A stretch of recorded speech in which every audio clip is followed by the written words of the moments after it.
শীত বিদায় নেওয়ার আগেই রান্না করলাম শীতের মজাদার সিম ও ধনিয়া পাতা দিয়ে মাছের একটা খুব মজার প্রিপারেশন। আসসালামু আলাইকুম বন্ধুরা, আজকে আপনাদের সাথে শেয়ার করব খুবই ঘরোয়া একটা রান্না। আজকে বাটা মাছ এনেছিল, তাই বাটা মাছ ভালো করে ভেজে নিয়ে আমি রান্না করলাম সিম ও আলু এবং টমেটো দিয়ে, আর তারপর দিয়েছিলাম একটু ধনিয়া পাতা, আর সেই রেসিপিটাই আপনাদের সাথে শেয়ার করছি। মিঠা পানি যে কোনো মাছই খেতে খুব মজা লাগে, আর এই বাটা মাছ কিন্তু খুব মজা লাগে খেতে। আর আজকে বাটা মাছগুলো আমি লবণ, হলুদ এবং মরিচের গুঁড়া দিয়ে খুব ভালোভাবে এপিঠ আর ওপিঠ একটু ভেজে নিয়ে আলাদা করে উঠিয়ে রাখবো। আজকে যে প্রিপারেশনটা রান্না করছি সেখানে বাটা মাছটা হালকা একটু ভেজে নিলে খেতে মজা লাগবে। আর অন্যদিকে আমি এই বাটা মাছের সাথে ব্যবহার করব সিম, আলু এবং টমেটো।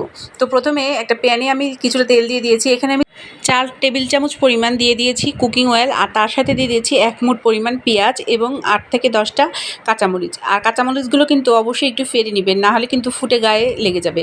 তো একটু হালকা ভেজে নিয়ে আমি এখানে বাকি মশলাগুলো দিয়ে দিব। সাধারণত ট্রেডিশনাল রান্নায় যে জিনিসগুলো ব্যবহার করে আমি সেই মশলাগুলোই ব্যবহার করছি। এখানে আমি 1 চা চামচ পরিমাণ জিরা বাটা এবং রসুন ও আদা বাটা ব্যবহার করছি।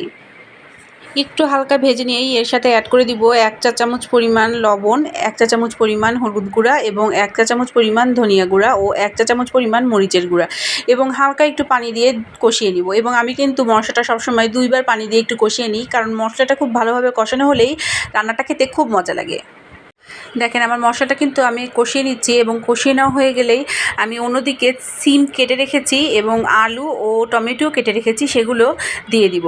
তো দেখেন আমি কিন্তু আবার একটু পানি দিয়ে দিলাম, এবং পানি দিয়ে কিন্তু এখন আবার একটু কষিয়ে নিচ্ছি। আসলে মশলা কষানোর উপরেই কিন্তু টেস্ট নির্ভর করে।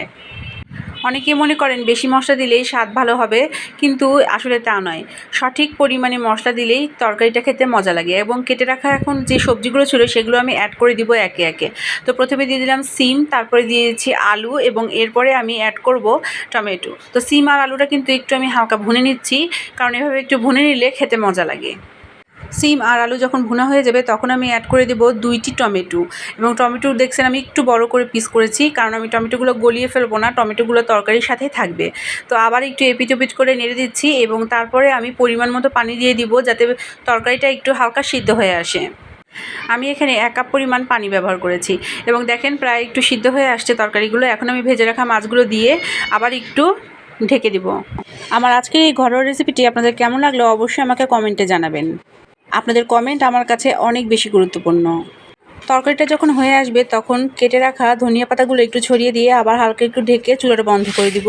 বাস, তাহলেই কিন্তু আমার এই রান্নাটা একদম তৈরি পরিবেশন করার জন্য। আমার ভিডিওটি আজকে এখানেই শেষ করছি। আগামী দিন আবারও হাজির হব নতুন কোনো ভিডিও নিয়ে আর নতুন কোনো গল্প নিয়ে। সে পর্যন্ত সবাই ভালো থাকবেন, আর আমাকে আপনাদের দোয়ায় রাখবেন। আসসালামু আলাইকুম।